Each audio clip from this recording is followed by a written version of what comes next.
Hariom dear friends. हमने लगभग 30 minute का ध्यान और सेल्फ इंक्वायरी प्रैक्टिस की।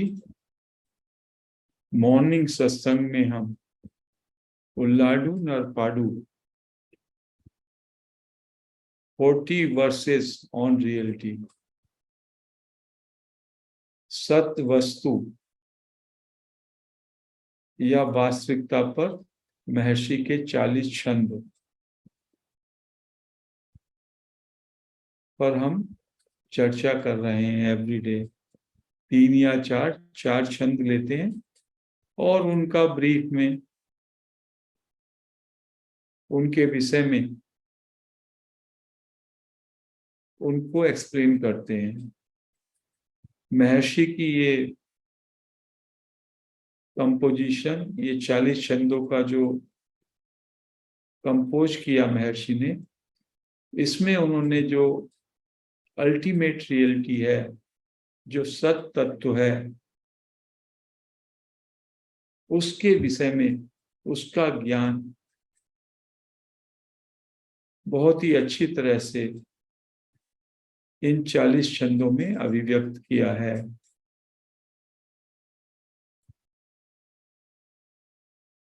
और इसीलिए जो भी महर्षि के पास आते थे और जिनको महर्षि की बताई हुई बात स्पष्ट नहीं होती थी, समझ में नहीं आती थी,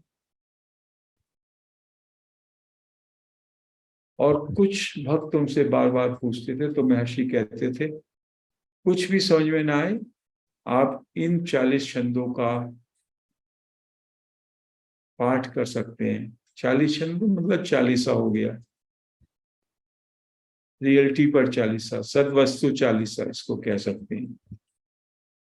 और हर एक छंद में, जैसे हनुमान चालीसा में हनुमान के विषय में हर एक छंद जो भी पढ़ेंगे हम, उसमें हनुमान का गुणगान है। ऐसे ही इन 40 छंदों में, 40 श्लोकों में केवल उस सदवस्तु, उस रियलिटी के विषय में ही बताया गया है, ताकि हम लोग रियलिटी के विषय में जान जाएं। जबकि किसी भी तरीके से रियलिटी को डिफाइन नहीं किया जा सकता, रियलिटी को अभिव्यक्त नहीं किया जा सकता शब्दों में, क्योंकि रियलिटी ऑब्जेक्ट नहीं है। केवल जो ऑब्जेक्टिव नॉलेज है, विषय परक नॉलेज है, उसको ही हम व्याख्या कर सकते हैं। लेकिन जो स्वयं में सब्जेक्ट है, या जो सब्जेक्ट ऑब्जेक्ट दोनों का आधार है और दोनों को प्रकाशित कर रहा है, जो ये सत्य तत्व है, उस तत्व का कैसे हम अभिव्यक्ति करें? तो ये स्पिरिचुअलिटी में, अध्यात्म में बहुत बड़ा चुनौती का कार्य है। लेकिन तभी भी महर्षि रमन द्वारा इन 40 वर्सेस में यह अभिव्यक्ति की गई है। और जैसे हम इन 40 छंदों को पढ़ेंगे, सत्संग में सुनेंगे, तो हमारे अंदर अद्वैत का ज्ञान या सत्य तत्व का ज्ञान, उसका प्रकाश होगा हमारे जीवन में। जो अभी तक हमने पढ़ा, उसको यदि हम समअप करें, तो जो रियलिटी है वो एक तत्व है, अल्टीमेट रियलिटी उसको कहा गया। अंतिम तत्व या अंतिम सत्य है, सत तत्व, उसको आप सत तत्व कह सकते हैं। और वो क्या है? पहले ही मंगलाचरण में ये बात स्पष्ट कर दी, जो बहुत ही पते की है, कि सत वो तत्व है और उस तत्व के साथ उसकी अवेयरनेस। वास्तव में कोई भी वस्तु का जब हम चर्चा करते हैं, तो उसके साथ उसकी अवेयरनेस साथ में ही होती है, ये समझिएगा। यदि उसके साथ उसकी अवेयरनेस ना हो, तो उसकी चर्चा कैसे की जाएगी? अवेयरनेस के बिना कोई चर्चा हो ही नहीं सकती। तो रियलिटी एंड अवेयरनेस, सत और चित, वो दोनों सत तत्व का ही दोनों गुण कह लीजिए या दो डायमेंशंस कह लीजिए। सत का मतलब है होना, हैपन, एग्जिस्टेंस, अस्तित्व, और चित का मतलब है अवेयरनेस। तो existence, awareness, awareness cannot be without existence, existence cannot be without awareness. So in fact दोनों एक दूसरे के पर्याय हैं। जब आप बीइंग में होते हैं तो बीइंग में you are aware of your being, आपके अंदर हैपन होता है तो हैपन का बोध भी होता है। तो महर्षि ने ये क्वेश्चन हमने पहले ही किया मंगलाचरण में, क्या रियलिटी बिना अवेयरनेस के हो सकती है? और फिर उसको कहा नहीं, ऐसा संभव ही नहीं। फिर अगले छंदों में ये बात भी उन्होंने क्लियर की कि हम लोग यदि ऑब्जेक्ट के रूप में, जगत के पदार्थों के रूप में, जैसे हम जगत के पदार्थों का अध्ययन करते हैं, उनका नॉलेज गेन करते हैं, क्या उस तरह से हम अवेयरनेस की या सत्य वस्तु की नॉलेज गेन कर सकते हैं? नहीं कर सकते।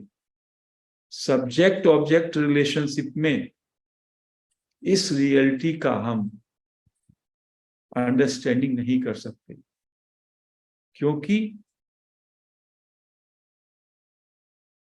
जो ये जानने वाला है और जिसको हम जान रहे हैं, ज्ञाता और ज्ञेय, और जानने का प्रोसेस, जानने की प्रक्रिया, ज्ञाता नोअर, जानना नोइंग, एंड ज्ञेय, ये जो त्रिपुटी है, कहते हैं इन तीनों का सोर्स, इन तीनों का आधार वो अवेयरनेस खुद ही है। अवेयरनेस के अधिष्ठान और उसके प्रकाश में ये त्रिपुटी का निर्माण होता है। मैं जान रहा हूं, इस चीज को मैं जान रहा हूं, और ये मेरा प्रोसेस है जानने का। तो ये जो तीन, हमें तीन खंड दिखाई देते हैं, मैं जानने वाला, क्योंकि मैंने अपने को सेंस ऑफ आइडेंटिटी अलग से दे दिया, तो मैं जानने वाला हो गया, और मैं जिसको जान रहा हूं वो ऑब्जेक्ट ऑफ जानना हो गया, और एक जानने की प्रोसेस ऑफ नोइंग हो गया। तो ये जो तीन है, ट्रायड है, ये ट्रायड का निर्माण द्वैत के कारण होता है। लेकिन जब हम इन तीनों के सोर्स में जाते हैं तो ये मात्र केवल अवेयरनेस है, ये मात्र रियलिटी अवेयरनेस है। इसको जैसे जैसे हम लोग इस बात को समझेंगे तो वाव शब्द से हम लोगों को लगेगा वाव, आफ्टर ऑल ओनली वन तत्व, एक ही तत्व है अवेयरनेस। इंग्लिश का अवेयरनेस का इतना अच्छा वो एक तत्व है या एक वर्ड है जो कि बड़ा ही सहज और सरल रूप से परमात्मा के तत्व को स्पष्ट करता है। अवेयरनेस, क्या अवेयरनेस के बिना कुछ भी संभव है? You just see in your life, life is another name for awareness. लेकिन हम दिन प्रतिदिन के जीवन में उस अवेयरनेस को, जो सबका आधार है और जो सबका प्रकाशक है, जैसे सूरज सबको प्रकाशित करता है, ऐसे ही ये अवेयरनेस सबको प्रकाश डालती है, लेकिन हम उसको इग्नोर कर देते हैं अवेयरनेस को। और जो उसमें तमाम वस्तुएं, तमाम प्राणी, तमाम चीजें दिखाई देते हैं, बस उन्हीं को हम सत्य मान लेते हैं, जो कि वास्तव में जड़ हैं। उन जड़ को, उस असत को, उन ट्रांजिटरी चीजों को, जो शाइनिंग करेक्टर मिल रहा है, रोशनी मिल रही है, वो अवेयरनेस की रोशनी है। बस इस अवेयरनेस को जैसे कि तैसे इसका बोध हो जाए, वही तो अवेकनिंग है। और उसी के लिए हम बार बार बीइंग में स्टे करने का प्रयास करते हैं। तो कहा कि नॉलेज ऑफ सेल्फ या ये reality awareness, it is beyond knowledge and ignorance. जो ये द्वैत है, द्वैत क्या है? अपोजिट्स, टू अपोजिट्स, ज्ञान और अज्ञान, रात और दिन, ब्लैक और वाइट। सृष्टि में, इस क्रिएशन में अपोजिट्स का द्वंद्व है, द्वैत है, लेकिन ये उसके बियॉन्ड है। Awareness is beyond that. सूरज सबको प्रकाशित करता है, लेकिन सूरज जिसको प्रकाश देता है उससे बियॉन्ड है। इसी तरीके से अनंत कोटि सूर्य से भी ज्यादा प्रकाशमान ये अवेयरनेस है, और हमारे प्रत्येक दिन के दैनिक जीवन में कण कण में ये अवेयरनेस व्याप्त है। इसी कहा परमात्मा सर्वव्यापी, सर्व प्रकाशक, सर्व ज्ञाता है। वो क्या है? वो यही तत्व है। ज्ञान मार्गी कहेगा वो यही तो अवेयरनेस है, कॉमन टर्म ऑफ अवेयरनेस। क्या कभी आप ऐसा कह सकते हैं you are not aware? You are always aware. लेकिन आप जिसके अवेयर हैं उस चीज को महत्ता देते हैं। आपके लिए अवेयरनेस कुछ नहीं है। अवेयरनेस का मीडियम आप भूल गए। केवल जो दिखाई दे रहा है अवेयरनेस की रोशनी में, उसको आपने सत्य मान लिया। बस इतना ही अज्ञान है। इसलिए मास्टर बार बार उद्घोषणा कर रहे हैं, you are that, I am that. आप तो वही हैं, मैं भी वही हूं, लेकिन आपका ये जो रियल नेचर है, being and awareness, existence and awareness, इस पे आवरण पड़ गया। It is concealed because of contents, because of your attachments, because of your focus on non self. Non self क्या है? ये जितना भी असत है, जो भी प्रतीत हो रहा है, जो भी ट्रांजिटरी है, जो भी इम्परमानेंट है। शरीर हमारा हमेशा बदल रहा है, विचार बदल रहे हैं, हमारे साथ के रिश्ते बदल रहे हैं, जगत की वस्तुएं बदल रही हैं, लेकिन हम हमेशा उसी में खोए रहते हैं।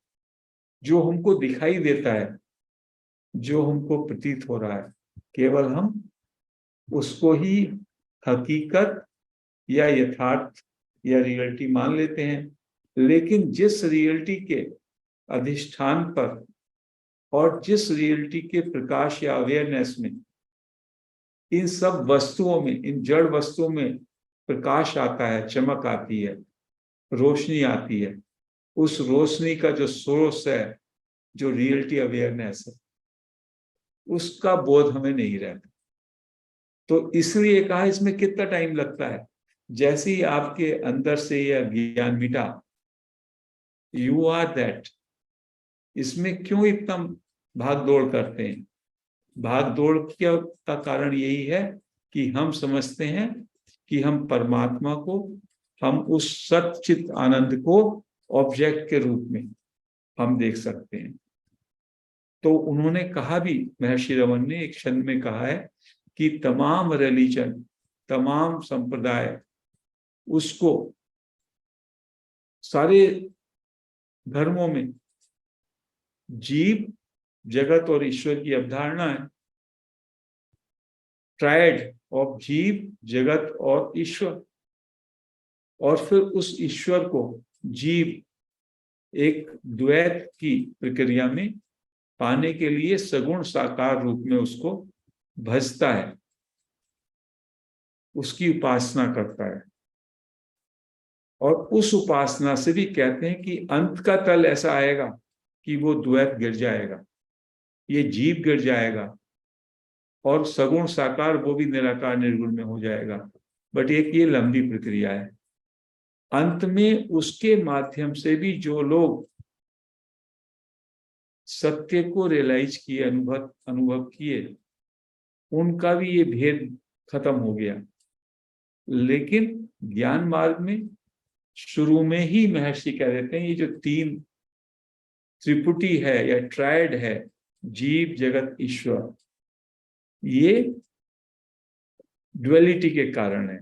आप जो दिखाई दे रहा है, अपीयरेंस है, रिलेटिव ट्रुथ है, उसको आप सही मान रहे हैं। तो इसलिए ये तीन है या ये दो है। बट जैसे ही आप सोर्स में जाते हैं, जैसे ही आप एसेंस में जाएंगे, तो you will find there is no duality, non duality, oneness is the only reality, and one reality, one awareness. अब एक प्रश्न ये उठता है जिसको कि मॉडर्न मास्टर्स ने अच्छी तरह ट्रीट किया है कि क्या हम वो एक रियलिटी है तो केवल उस सोर्स का ही बस आस्वादन करें, और हमारा जो भौतिक जीवन है, हमारा शरीर है, मन है, बुद्धि है, इंद्रियां हैं, तो इसका कोई महत्व नहीं। और ये प्रश्न स्वाभाविक है, हमारे सबके जीवन में ये प्रश्न बहुत इंपॉर्टेंट है कि जब हम एक शरीर के रूप में, देह के रूप में यहाँ मौजूद हैं, तो केवल क्या विधेय बने रहेंगे? ऐसा भी संभव नहीं है। तो मास्टर्स कहते हैं there is a outer life and there is a inner life. Outer life में आप अपने को एक पर्सनैलिटी मानते हुए, एक इंडिविजुअलिटी मानते हुए, एक व्यक्तित्व मानते हुए, आपके आउटर जीवन के भी कुछ लक्ष्य हो सकते हैं, गोल हो सकते हैं। जो आउटर जीवन के गोल हैं उसमें बिकमिंग, सेंस ऑफ बिकमिंग आ जाएगा। उसमें आज आप स्टूडेंट है तो आप कहेंगे मुझे पढ़ाई करनी है, मुझे एमए करना है, पीएचडी करनी है। आज आपका गृहस्थ जीवन है, बच्चों का ये काम करना है, बेटी की शादी करनी है। तो उसमें आपका एक उद्देश्य होता है, जो उद्देश्य फ्यूचर में पूरा होता है। तो एक तरीके से टाइम आ जाता है, उसमें टाइम का कंसेप्ट आ जाता है। तो आउटर जर्नी में समय का भी स्थान है, पास्ट, प्रेजेंट और फ्यूचर का भी। बट इनर जर्नी में केवल एक ही रियलिटी है, ये awareness, and there is only one step. Masters कहते हैं हियर एंड नाउ, वो पूरी की पूरी अवेयरनेस, वो रियलिटी इस क्षण में पूरी तरह से मौजूद है। तो आउटर को मैनेज करने के लिए आप अपने को व्यक्तित्व मानते हुए जो भी आपके जीवन के लक्ष्य हैं, उनमें सफलता पाने के लिए आप बिकमिंग मोड में जा सकते हैं। लेकिन यदि आप इनर जर्नी में आपका अच्छा ठहराव हो गया, स्थिरता हो गई, तो आउटर जीवन के सक्सेस और फेलियर आपको ज्यादा प्रभावित नहीं करेंगे, और फ्लो ऑफ लाइफ चलता रहेगा।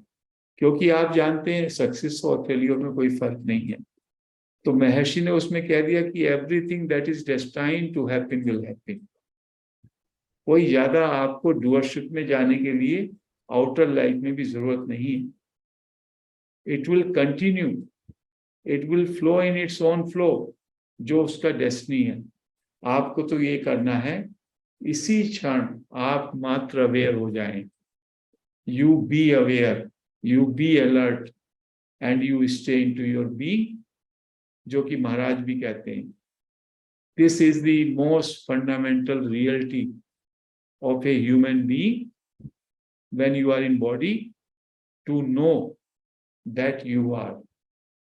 अपने आई एम में या आई एमनेस में बस ठहर जाएं। और stay in now and here, तो आप देखेंगे you are free from the zone of thoughts.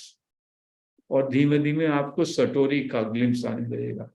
There is a term satori, Japanese और जैन बुद्धिज्म जो है उसमें सटोरी का एक टर्म आता है। What are those moments? Moments of no thought. जब आप एक्सट्रीमली अलर्ट और अवेयर होते हैं तब you are totally thought free.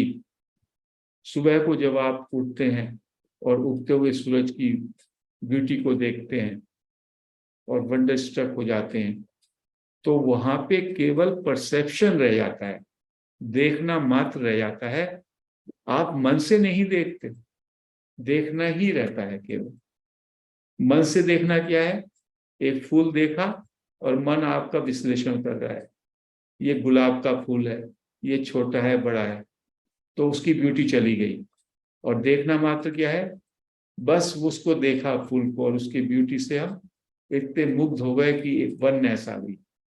तो कहते हैं when you are just perceiving, seeing only or listening only or tasting only with no commentary from your mind, तो आप उस शून्यता में, उस एम्प्टीनेस में उतरते हैं। तो सटोरी में क्या होता है?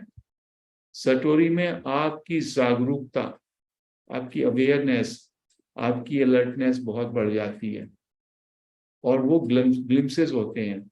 उसका एक उदाहरण हो सकता है, आप जंगल में जा रहे हैं, आपको कहीं पे आवाज आई और आपको लगा ये तो शेर की आवाज है। Your mind will drop, you will be totally empty at that time. आपके सारा पास्ट फ्यूचर, क्या करना क्या नहीं करना, मैं कौन हूं, ये सब भाग जाएंगे। You will be in A pin drop silence. उतनी आपकी अवेयरनेस बढ़ जाएगी, छोटा सा भी कहीं पे कुछ भी पत्ता भी हिलेगा, ये होगा, यू कैन हियर। उस तरह की जब आपकी अवेयरनेस होती है, हाइटेंड अवेयरनेस, वो सटोरी के ग्लिम्सेस होते हैं। दूर कहीं झरने की आवाज सुनी, कहीं पे पत्ते के गिरने की आवाज सुनी, कहीं पे जरा सा भी कुछ हुआ, and you are aware of that.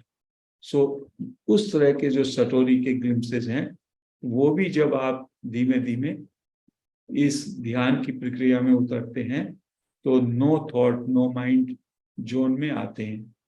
जो हमने ये मेडिटेशन कराया वॉचिंग योर थॉट, उससे भी आप देखेंगे कि आप नो थॉट जोन में थोड़ा ठहर जाते हैं। Whenever you watch your thought, next thought कौन सा है? Let us wait and see. Thought ही नहीं आता, आप अलर्ट रहते हैं। जब जब हम अलर्ट रहेंगे हमें कंपल्सिव थिंकिंग नहीं होगी, लेकिन जैसे ही हमारा अवेयरनेस अलर्टनेस कम होता है तो हम मूर्छा में चले जाते हैं and our mind start thinking. तो इसलिए बहुत सारे मास्टर कहते हैं remain intensely aware and alert. जागरूक रहेंगे तो कोई विचार आएगा ही नहीं, and that will be your true nature. There will be totally alertness, awareness, free from thought. एक बार वो टिक जाती है तो देन दैट अवेयरनेस में रहने का जो आपका मूल स्वरूप है वो उसमें आप स्थिर हो जाते हैं, और वही आपके स्वरूप का बोध है। और जितने भी ज्ञानी हुए हैं, जितने भी सेंट्स हुए हैं, उनका अवेयरनेस का लेवल बहुत ऊंचा होता है। कैसे भी पहुंचे हो, वो चाहे जब से पहुंचे, तब से पहुंचे, ध्यान से पहुंचे, they all have been man of great awareness. They all stay into present. There is no past और फ्यूचर फॉर देम। ये क्षण, क्योंकि जो भी कुछ होता है नाउ में होता है, हियर में होता है, here and now is the only reality. तो ये धीमे धीमे धीमे धीमे जब हम इस चर्चा को सुनते हैं, महर्षि के संदेशों को सुनते हैं, 40 वर्सेज ऑन रियलिटी सुनते हैं, तो धीमे धीमे हमारी जागरूकता, हमारी अलर्टनेस बढ़ती है, और जो हमारे मूर्छा का जीवन है, जो हमारी ड्रीमिंग स्टेट है, जो कि मास्टर्स कह रहे हैं ये जो वेकिंग स्टेट है, it is also a dream of names and forms. इसके बीनीथ इसका जो अधिष्ठान है, जो रियलिटी है, जो अवेयरनेस है, उसकी तरफ हमारी दृष्टि पड़ती है, जो कि हमारा स्वरूप है। तो आज हम इस चर्चा को यहीं समाप्त करते हैं। हरिओम।